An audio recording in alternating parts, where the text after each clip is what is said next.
হঠাৎ মাঝরাতে ঘুম ভেঙে যায়। ঘুম ভাঙতেই দেখি আমার স্বামী আমার পাশে নেই। তারপর স্বামীকে খুঁজতে আমি বাইরে বের হলাম। ডাইনিং টেবিলে গিয়ে এক গ্লাস পানি খেলাম। আমাদের ডাইনিং টেবিলের পাশেই ছোট্ট একটা স্টোর রুম আছে, ওইখানে কাজের মেয়েটা থাকে। দেখি এত রাতের বেলা ওর রুমের লাইট জ্বালানো। তো আমি ভাবলাম এত রাতের বেলা লাইট জ্বালানো, আমার স্বামীকে ওইখানে। কিন্তু আমি আমার স্বামীকে অনেক বিশ্বাস করি, তাই আমি কখনো এইসব কথা ভাবতেও পারি না। কিন্তু এরপরে আমি এটা দেখবো আমি কখনো কল্পনাও করি নাই। ওই রুমটার দরজাটা খোলাই ছিল। তারপর আমি একটু হালকা ফাঁকা করে দেখতে লাগলাম। ভেতরে দেখে আমার স্বামী ওই কাজের মেয়েটার সাথে রঙ্গলীলায় মেতে আছে। আমার স্বামী প্রতিদিনের মতো আজকে ওই কাজের মেয়েটার সাথে শারীরিক সম্পর্ক করতেছে। এটা যে কোনো হোটেল রুম না, এটা তারা ভুলে গিয়েছিল, তাই তো দরজা খুলে রাখছে। আর তাছাড়া ওরা তাদের রঙ্গলীলায় এতটাই ব্যস্ত ছিল যে আমি যে ডাইনিং টেবিলে আসছি, লাইট জ্বালাইছি, পানি খাইছি, ওরা কিছু বুঝতেই পারে নাই। এইরকম একটা দৃশ্য দেখার পরে আমি মনে হয় সোজা হয়ে দাঁড়াতেই পারতেছি না। কিন্তু আমার স্বামী যেন বুঝতে না পারে, এই জন্য আমি আবার স্বাভাবিক হয়ে আমার রুমে চলে আসি। এর কিছুক্ষণ পরে আমার স্বামীও রুমে চলে আসে। এমন একটা ভাব করতেছে যেন কিছুই হয় নাই। ওই দিন রাতে আমি আর ঘুমাতে পারি নাই, সারা রাত জেগেছিলাম আর কল্পনা করতেছিলাম। এইসব দৃশ্যগুলো কল্পনা করতে করতে সারা রাত কান্না করতে করতে হঠাৎ করে দেখি ফজরের আজান দিয়ে দিছে। আমি উঠে ওয়াশরুমে গিয়ে চোখে মুখে পানি দিলাম। আমার স্বামীরা অনেক বড় লোক, তারা দুইটা ভাই, তাদের অনেকগুলো ফ্ল্যাট আছে, ইম্পোর্ট এক্সপোর্টের বিজনেস আছে তাদের। আমার শ্বশুর শাশুড়ি দুইজনে ইউকেতে থাকে। আমার বড় ভাসুর যা, তারাও বিদেশ ইউকেতেই থাকে, আমার শ্বশুর শাশুড়ি একসাথে। আমি আমার স্বামীর দ্বিতীয় স্ত্রী। প্রথম স্ত্রী বিয়ের 3-4 মাস পরেই চলে যায়। তারপর আমার শ্বশুর শাশুড়ি আমাকে দেখে পছন্দ করে তাদের ছেলের বউ করে আনে। বিয়ের সময় আমি বুঝতে পারি নাই যে আমার মতো এত গরিব ঘরের মেয়ে কেন তারা বউ করে নিতেছে। কিন্তু এখন ঠিকই বুঝতে পারলাম যে তাদের এই লম্পট ছেলের জন্য তারা আমাকে নিয়ে আসছে, যেন আমি এই আগের বউটার মতো এই সংসারে লাথি মেরে যেতে না পারি। আমি যেন তাদের লম্পট ছেলের সব কিছু সহ্য করি, এই জন্যই তারা আমাকে বউ করে নিয়ে আসছে। সকালবেলা ঘুম থেকে উঠে আমি সকালে নাস্তা রেডি করতেছিলাম। আমার 2 চোখ বেয়ে পানি পড়তেছে। আমি কি করব আমি কিছুই বুঝতে পারতেছিলাম না।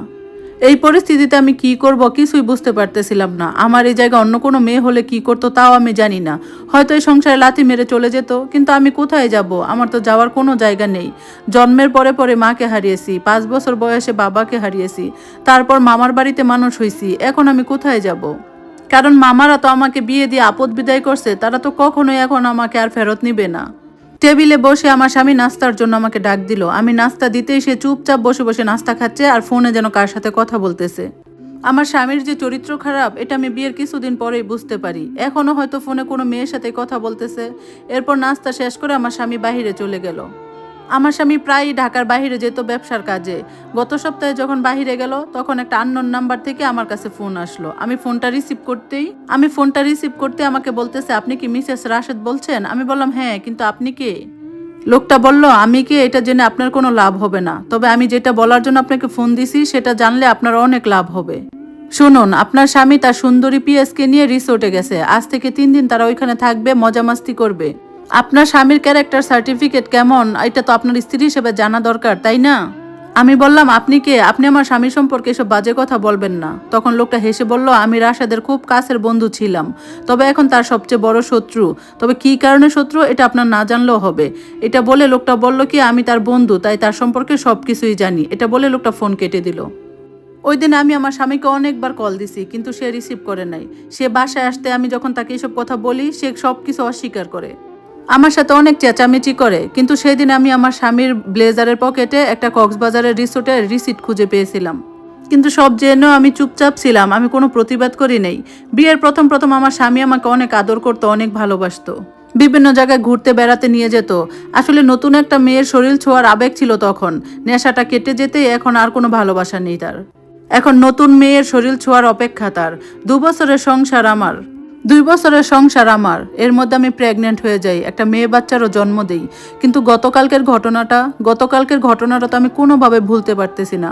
সব সময় আমার চোখে চোখে ভাসতেছে। আমি কি করব? তাকে ডিভোর্স দিয়ে চলে যাব? কিন্তু যাব কোথায়? আমি গলায় দড়ি দিব? তাতে লাভ কি? আমার স্বামী তো আরেকটা বিয়ে করে নতুন বউ নিয়ে আসবে, আমার মেয়েটার কি হবে? এরপর আবার 3 দিন পরে আমার স্বামী অফিসে গেছে। এর 1 দিন পরে সে আবার পিএকে নিয়ে ঘুরতে গেছে। এরপর আমার স্বামী হঠাৎ করে একদিন অসুস্থ হয়ে যায়। অসুস্থ হয়ে যাওয়ার পরে ডাক্তার অনেকগুলো টেস্ট দিছে। টেস্ট দেওয়ার পরে জানতে পারে আমার স্বামীর এইচআইভি পজিটিভ। ডাক্তার তখন তাকে বলছিল যে তুমি ওইসব ধরনের মেয়েদের সাথে মিশো না, ওইসব মেয়েদের সাথে মিশো দেখে আজকে তোমার এই রোগ হয়েছে। তার অসুস্থতার সময় আমি তাকে দিন রাত সেবা করছি, তাকে আমি সব সময় বারণ করছি, কিন্তু সে তারপরও চুপ থাকে নাই। সেই অসুস্থ অবস্থায় ওইসব মেয়েদের সাথে মেলামেশা করতো। এরপর ধীরে ধীরে আমার স্বামী আরো বেশি অসুস্থ হয়ে গেল। সে শরীরে আগের মতো জোর পাচ্ছে না। তাকে দেখে তার অফিস কলিগ, তার বান্ধবীরা সবাই হাসাহাসি করতে থাকলো। এরপর আমার স্বামী নিজেকে একটা রুমে গুটিয়ে নিতে থাকলো। তো একদিন আমি বাইরে গেছি, বাইরে থেকে আসার পরে দেখি ওই রুমে আমার স্বামী দরজা বন্ধ করে আছে। তো রুমের দরজা বন্ধ দেখে আমি অনেকবার ডাকাডাকি করি, কিন্তু সে দরজা খুলতেছে না। দরজা খুলতেছে না দেখে আমি বাধ্য হয়ে দারোয়ানকে ডাক দিলাম। দারোয়ান এসে দরজাটা ভাঙে। দরজা ভেঙে রুমে ঢোকার পরেই দেখি আমার স্বামীর প্রাণহীন দেহটা বিছানায় পড়ে আছে। পাশেই ছিল বিষের বোতল। সকলের কাছে হাসির পাত্র, আর মেয়েদের কাছে হাসির পাত্র হওয়ার যন্ত্রণা থেকে বাঁচতে তুমি মৃত্যুকে বেছে নিলে। মাঝে মাঝে খুব জানতে ইচ্ছে করে তুমি কি সুখ পেতে ওইসব মেয়েদের থেকে। আমি তো অনেক সুন্দর ছিলাম, আমাদের ফুটফুটে অনেক সুন্দর একটা মেয়ে সন্তান ছিল। ওইসব মেয়েদের সাথে শোয়ার সময় আমার কথা না হোক, তোমার মেয়ের কথা কি একটাবার তোমার মনে হতো না? তুমি যদি বুঝতা যে শারীরিক সম্পর্কই জীবনের সবকিছু না, তাহলে হয়তো বা আজকে আমাদের জীবনটা অন্যরকম হতো। গল্পটা কেমন লাগলো জানাবেন সবাই কমেন্টস করে। আর এত সুন্দর সুন্দর গল্প শুনতে পাশে থাকবেন সবাই। আল্লাহ হাফেজ।